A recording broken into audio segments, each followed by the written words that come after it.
Hey y'all, hey. I'm making this video because I'm gonna say maybe a week ago, I posted something and um, I guess it was interesting to quite a few people. Anyway, let me share the post with you first. So it says, overthinking is a sign that you don't trust yourself nor others. As you learn to trust, your mind will become calmer, right? I had quite a few comments. Um, One comment, I won't read all of the comments, but one that caught my attention was she said, well, dang, how do I begin to trust myself? So I'm like, wow, that's a good question because that's a question that I had to ask myself at one point.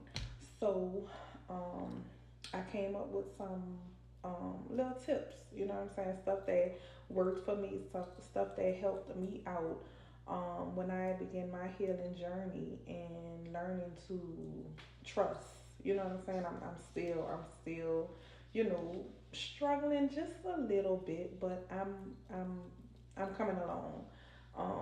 And so I took some notes, and I have some notes from in the past, right? So the question is basically, how do I begin to trust myself? So I have some tips, like I said. First, building trust in yourself is a journey, and there are many ways to approach it. Here are some steps you can take, some steps that I took. First, some ways you can do that.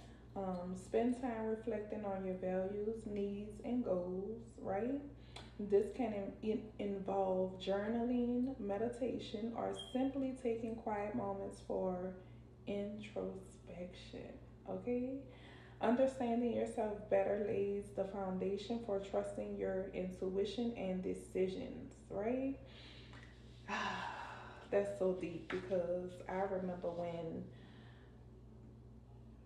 I didn't trust myself at all. Like I felt like everything I did was just everything, you know what I'm saying? Everything I said, every idea I had was just I just didn't trust myself.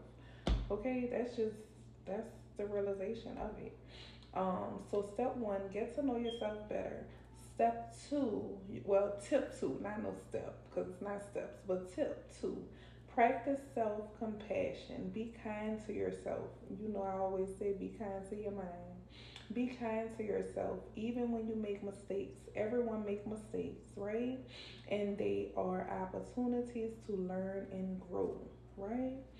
Treat yourself with the same understanding and patience you would after a close friend. Give yourself that same, you know what I'm saying, compassion and attention that you would give to a loved one, right?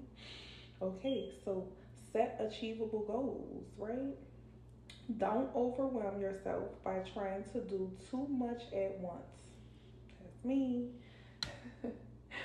Start with small, achievable goals and celebrate your accomplishments. It's always cool to celebrate your accomplishments. I always had a problem with that. It was everything was just, oh, I know that it's cool. You know what I'm saying? Everything like a lot of things, like even whatever I accomplish, you know what I'm saying? Something small, whatever the case may be, I still looked at it as it wasn't worth celebrating. You know what I'm saying? When I feel like we shouldn't do that. We should celebrate things that we overcome. You know what I'm saying? Because things that we overcome, that is an accomplishment for us. So I feel like they should be celebrated. So um, celebrating your accomplishments, that's a tip.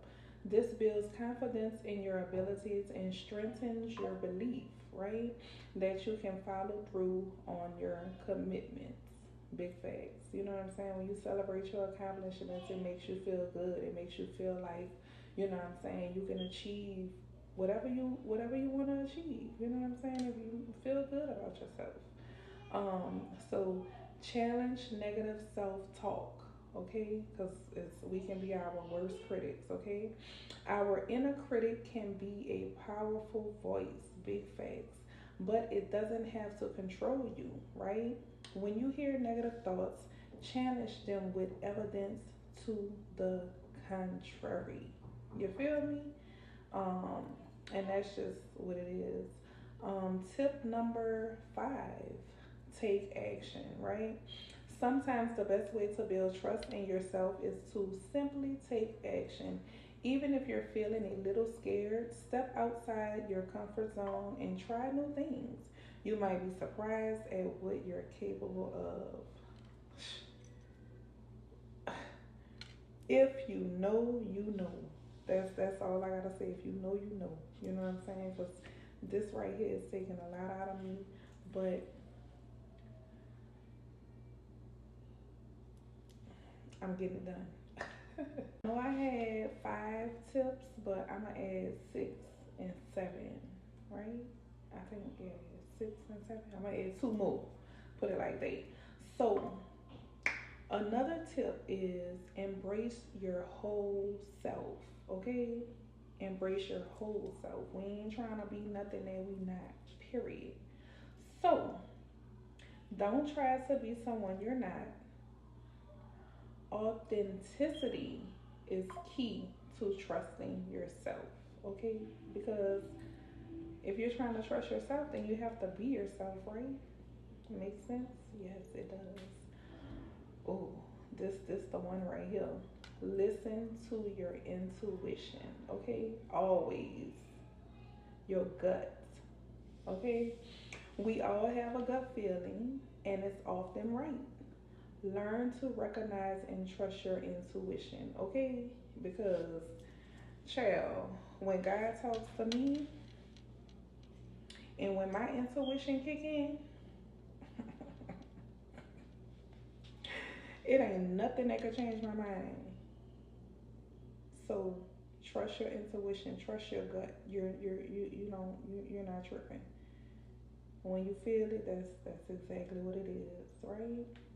So, anyway, celebrate your strengths, learn from your mistakes, be decisive, don't overthink decisions, make a choice, learn from the outcome, and trust yourself to make better decisions in the future.